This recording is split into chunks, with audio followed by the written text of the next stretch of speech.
Oh, yeah, baby. Hey there, folks. This is Josh, Stoney Ridge Farmer. Welcome back to another beautiful windy day here on the Stoney Ridge Farm. So we got troubles. We got hydraulic troubles with Skiddy Bop right here. We've got to work on Skiddy Bop, our little John Deere 250 skid steer. I've got to open this guy up. This is going to be my first time, my first adventure, and this is the cleanest you're going to see me in this video. So we're going to take Skiddy Bop. We're going to pull him into the shop where it's not so windy, and we're going to get busy working on this thing and see if we can figure out where the heck this hydraulic leak is coming from. I lost somewhere in the neighborhood of 5 to 10 gallons of hydraulic fluid out of this machine in about 15 minutes while it was sitting on the trailer. So crazy, crazy hydraulic leak. I hope it's a loose line, a busted line, and I just hope it's not the pump, guys. So come along today as we open this thing up. I've never done this before, so it'll be a how-to instructional and unravel the mystery of what's wrong with Skiddy Bop. All right? Woo! I ain't afraid of work. I ain't afraid of play. I ain't afraid to get the job done and do it my own damn way. I ain't afraid of life. Times like this. Mess with my freedom, I'll tell you just what you can kiss. That's right. Alright guys, if this is your first time to Stoney Ridge Farm channel, welcome to the channel. It is windy out here. We had a hurricane blow through here yesterday.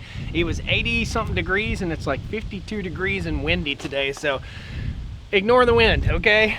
So what we're going to do, first thing we're going to do is check our hydraulic fluid to make sure we've got some hydraulic fluid in there. We don't want to burn the pump up by running it dry of hydraulic fluid.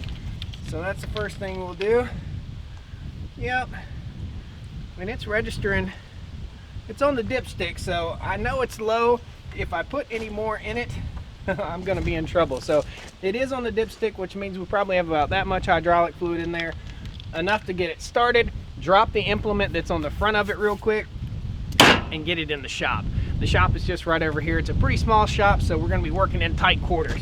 The goal here is to unbolt. There are two bolts right under here. Where are they at? So they're right there. So there are two bolts that we flip the cab. There's one on this side and there's one on that side. We're going to flip the cab back on this machine and see what the heck is going on. I'm told once I flip the cab back, I can access everything that I need to access up underneath here. So fingers crossed, guys. This could be a $4,000 fix, or it could be a $50 fix. Who knows? The implement that we have to drop is called the Dan User Intimidator. What we were doing the last time we used this machine was pulling trees out with the Dan User. Man, that thing was awesome. I'll post a little clip up here while we're moving this thing into the shop.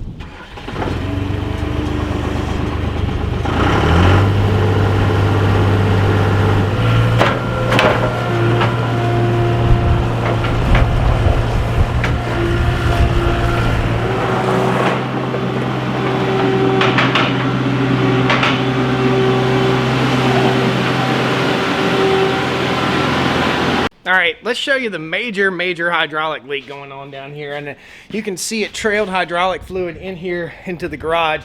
And I've got a pan up underneath it catching it right now. The longer I leave the unit running, the more it leaks. So any feedback you guys might have, please post it. Let me show you the leak. So here's the leak. And underneath the bottom of the skid steer, there is a pan. You can see it's just pouring out of there. There is a pan underneath, and you can see more fluid leaking out right here. Somehow, some way, something is loose up underneath here. Let me first start by saying this is in no way a slight upon the great green giant of John Deere. This is the facts of life of owning a 20-plus-year-old skid steer. So we purchased this skid steer for 13 grand about, gosh, it's been about a year now, about a year ago, maybe 7 months ago, something like that. And it's been a good unit, but we've had some little hiccups. When I bought the unit, I was told it only had 200 and something hours on it. Well, the reality was it had about 1,400 and something hours on it. And it showed wear for something that had probably 1,400 hours. The computer board up here had been replaced at about 800 hours. So what we got to do, there are two bolts right here. I believe they're 3/4 inch bolts on either side. we've got to loosen those bolts and we've got to rock this back.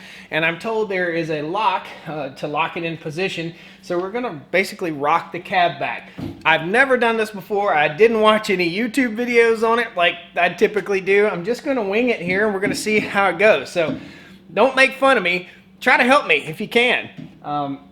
It's interesting. Again, no slight upon John Deere or James River Equipment. They've always done a great job for me. I just thought I'd jump in on this on my own and learn a little something today.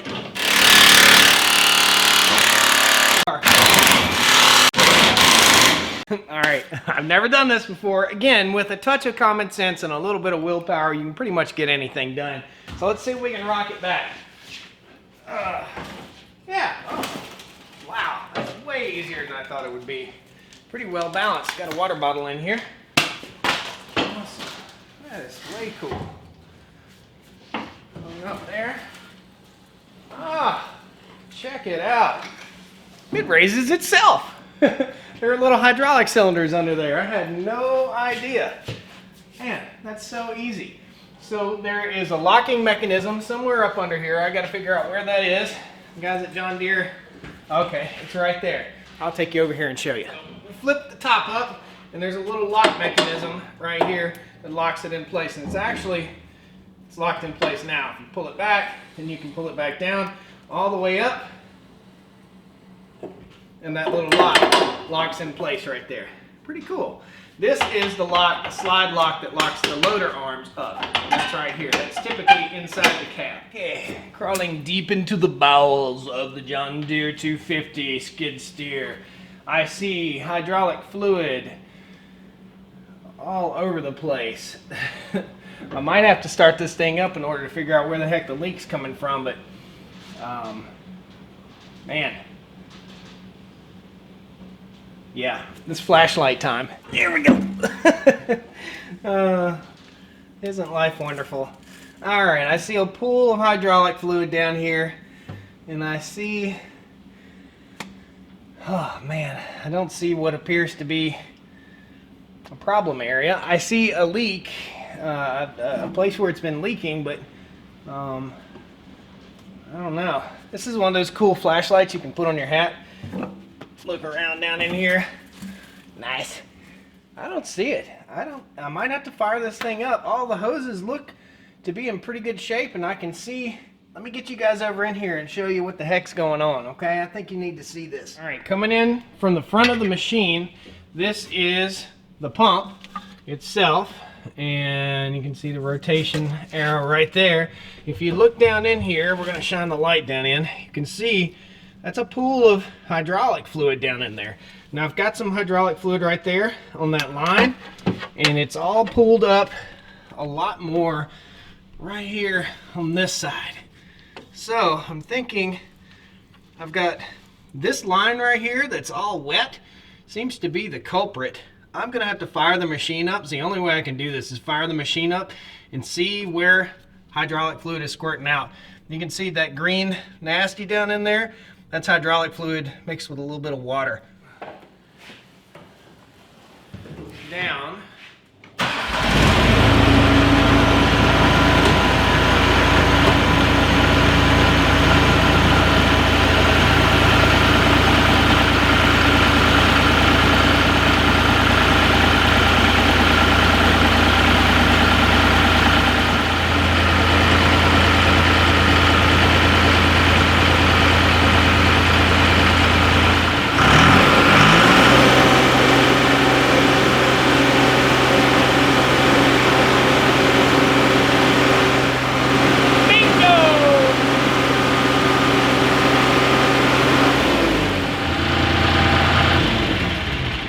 I think I found it, but I'm not positive. There's so much hydraulic fluid down here. Everything's sitting in hydraulic fluid underneath the pump. But there is one line. I'll show you. I'll get the light around here real quick. All right, as I come in here and I approach from the front of the machine, there is a line right here. It comes out of the filter. And that line appears to be a newer line, and it appears to be leaking from above this crimp right here. There should be no hydraulic fluid right here at all. So that goes in the inlet and outlet of the filter, the hydraulic filter right there. There's a big difference in thinking you know what the problem is and knowing what the problem is. So I just now fired this thing back up. So I closed everything back down, I fired it back up, and the battery light started flickering and flashing after I had tugged on one of the suspect hydraulic hoses. Well, the battery light started flashing because it was spraying hydraulic oil on the belt system right here. That's, I'll show you, we'll get a little closer. You can see there's hydraulic fluid splashed all over in there. So I think I've got the right hydraulic line, and what I did was I moved it a little bit and it started spraying. There's hydraulic fluid leaking out on the floor here. I've got to figure out how to access this thing. I've never gotten to this, so we're gonna have to pull some side panels off and stuff. This thing comes apart pretty simple, pretty easy. I've got to take a strap up this little trunk lid, and the way this comes apart, just so simple. We'll raise this guy up. You lift off these plastic or rubberized plastic shields off the side, and you can see that's blasted with hydraulic fluid. I'm not going to be able to solve this problem today. There's no way I'm going to be able to get that hydraulic line out and get to the place that makes hydraulic lines in time. So this is going to carry over into another day, but I know where the leak's coming from, and I believe I found the right hose, because when I pulled on it, it sprayed all over everywhere.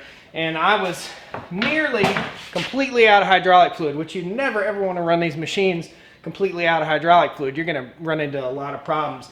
I think I'm going to have to pull this door off and access that hose some kind of way, but it splashed all over the alternator. It's a disaster in here. So figured out the problem. The hose that I was pointing at, that I told you guys, and I busted my knuckles, might as well get rid of that glove. The problem is that hose has the tiniest slit, and once we get it out, we'll show you the little slit in there. It's about an inch long. In metric, it's 573 micromilli milliliters.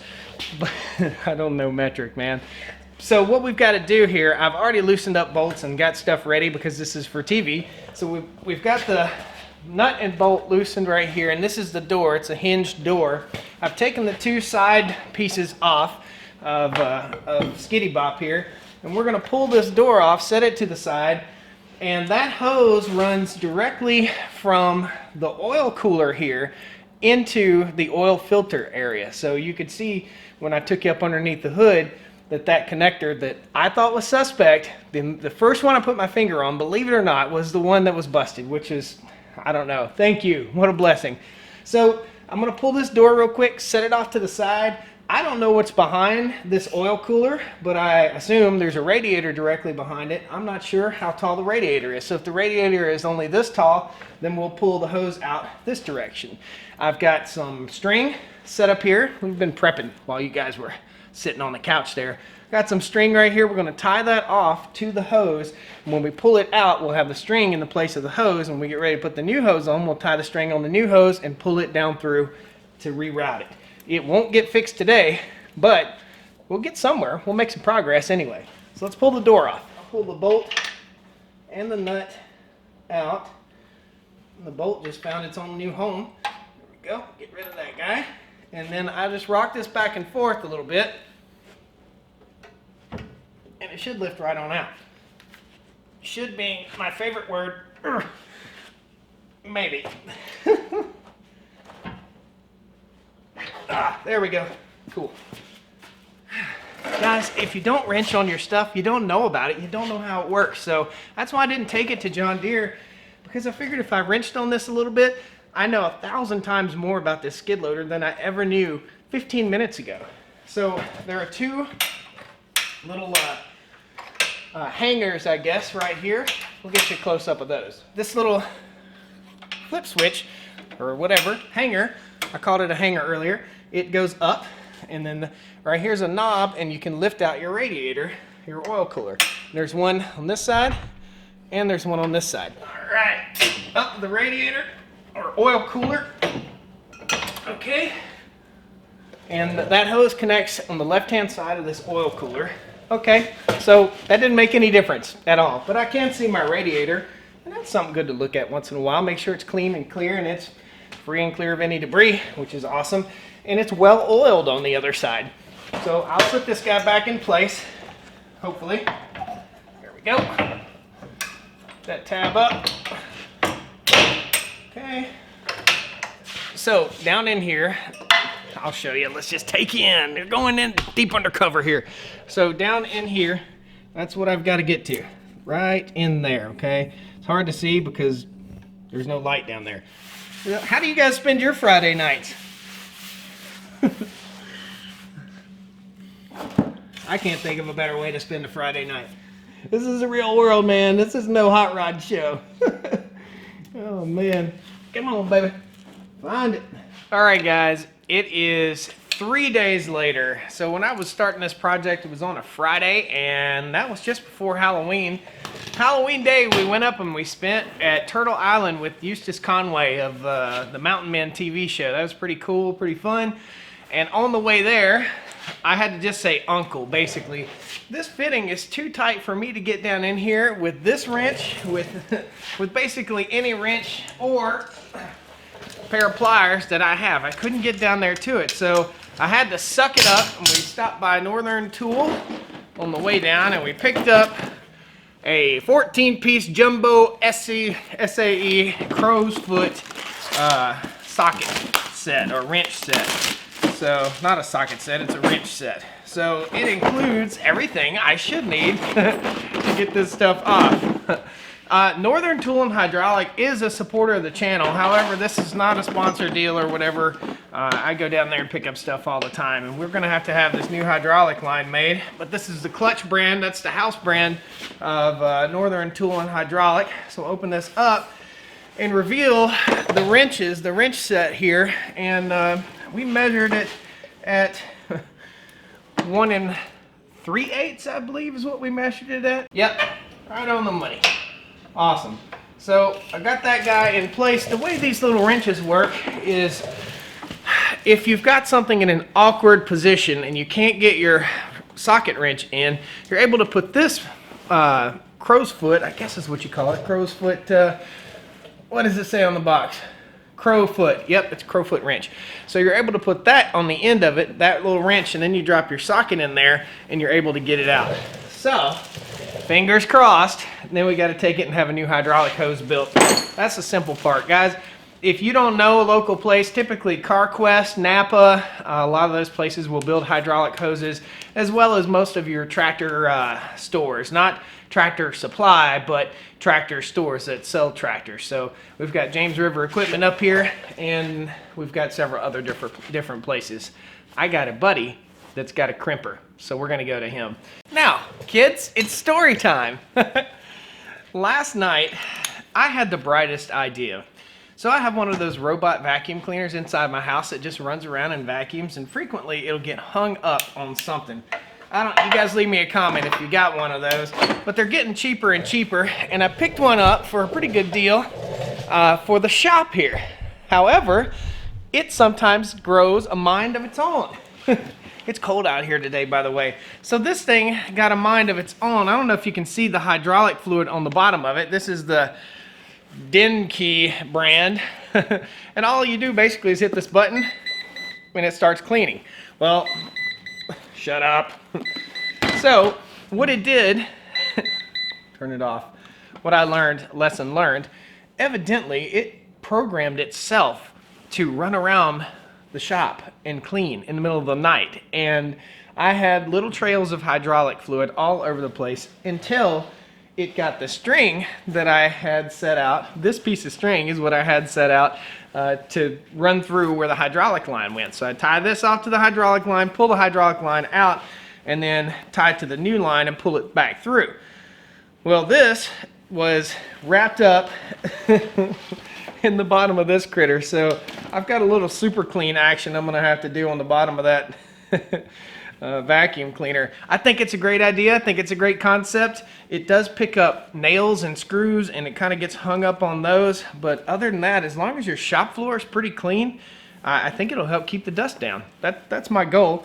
because I come in here and I end up sweeping up just tiny dust particles that come in off the ATVs and UTVs and tractors and stuff that I pull in and out of here. So let's give it a shot, see if the wrench works.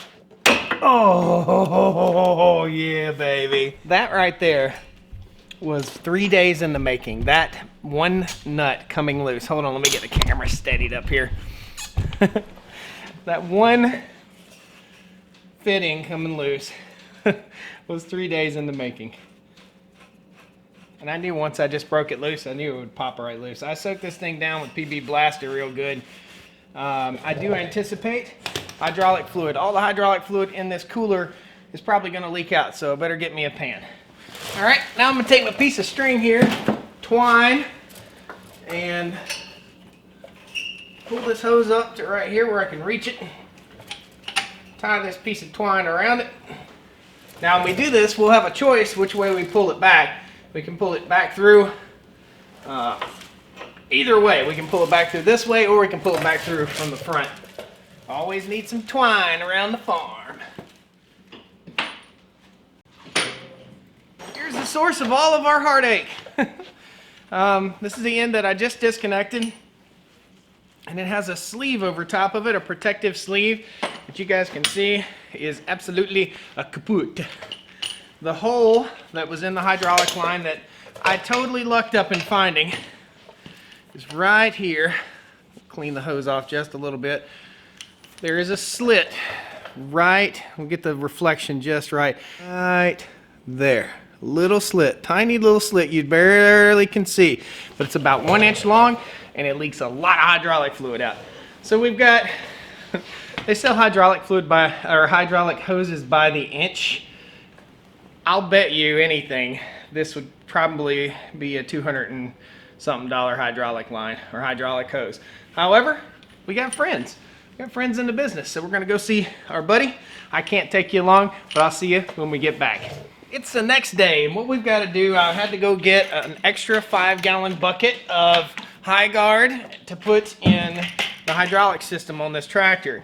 Now, we're gonna show you a pretty cool trick here. I've got a piece of equipment. It's a awesome tool. It's called a McNaught bucket pump, and it's a bucket pump that runs off a battery. You just have a gun like this, and we have one for motor oil and one for hydraulic oil, and we typically use a Rotella motor oil out of a 5-gallon bucket or a 60-gallon bucket. We buy stuff in bulk so we can save a little money. That 5-gallon bucket of high guard cost me right at 70 bucks, something like that. So the price has actually gone down. But here's how this tool works. We're gonna angle the camera down a little bit here. So we'll take our old bucket. This is really cool, very, very handy, especially when you've got 5-gallon buckets to work with. Hopefully this doesn't tear, fingers crossed. There we go. Okay, so we got the lip up. We'll loosen the lid on the bucket. We'll pull the plastic tab, throw that in the trash over here. And we're gonna remove this McNaught pump. You guys are gonna like this. This is a really cool tool. There it is. Okay, so you release it with the handle right there.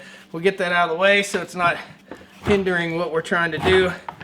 We're gonna loosen up this pump and this pickup tube. That's the pickup tube. Okay, we'll pull this guy all the way out, and we're gonna open up our other pump or our other bucket. We'll remove the adapter right here very quickly. Install the adapter on the other 5-gallon bucket. Much, much, much easier than having to pick up a 5-gallon bucket and a funnel and trying to put this hydraulic fluid in a tractor or in a skid loader like this. So I want to make sure this goes all the way to the bottom if I possibly can, so I'll adjust it out just a little bit. That way we pick up, yep, it's all the way on the bottom. We'll pick up everything. Screw that guy back down, clamp that guy down, turn the pump on, builds up pressure. Just like so, we'll actually pump a little bit out so we can get the pressure built up right.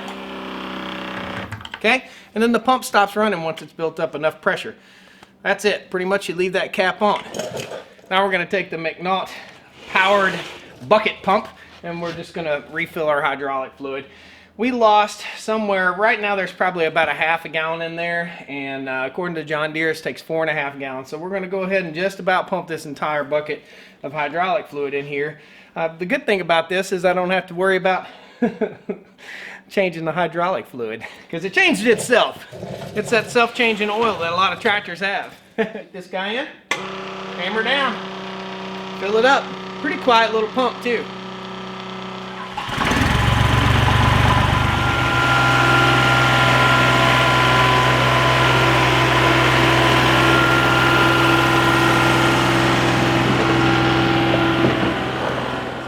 Got all over all the belts and everything in here. So what I'm going to do is just kind of soak everything down real quick with some super clean, including the battery. Everything is just covered in grease right now. All right, let it soak for about 2 minutes and then start rinsing.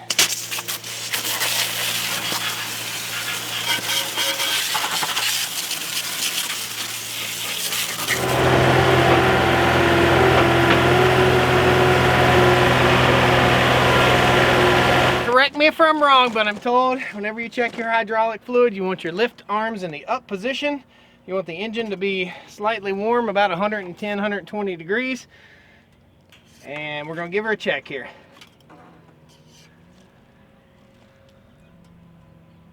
Right on. We are right on the money. Awesome. No leaks underneath.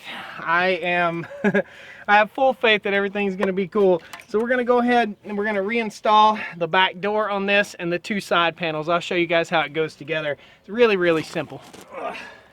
Down in the hole, just like so. Drop our bolt through. Now I'm going to show you a tool. If you ain't got it in your shop, you're not living right. This is a vice grip adjustable wrench. So I can grab on the top of this bolt right here, put it in position, vice grip it down, then it won't pop off, and then I've got to take a regular wrench and tighten up the nut that holds this in position.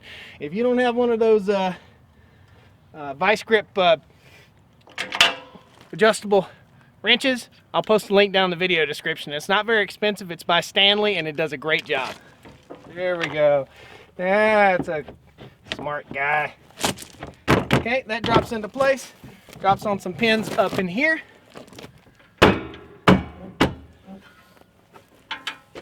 Make sure our door opens unimpeded, and then we'll remove our bungee from the trunk lid. Close down the trunk lid. Close the door. Good as new. All right, let's fire it up, put it to work.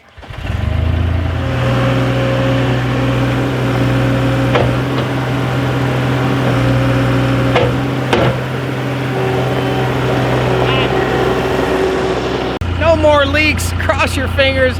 This doesn't happen again. Thank goodness we've got it working. We've got a lot of projects we want to do with Skiddy Bop, including working with the neighbor a little bit. The neighbor's got some tree stumps we've got to get up, and we've got to move some pallets. Just got a pallet right here from Tartar Farm and Ranch for our cattle. We've got some cattle mineral feeders that we're going to be putting out that are mobile. We can move them along with the cows. So guys, thanks a lot for joining me here today. I hope you enjoyed the video. We'll get you some cool drone footage here at the end. The sun's setting here in beautiful Appalachia. I thank you so much. We'll see you next time on the Stoney Ridge. All right? Woo! Got her working.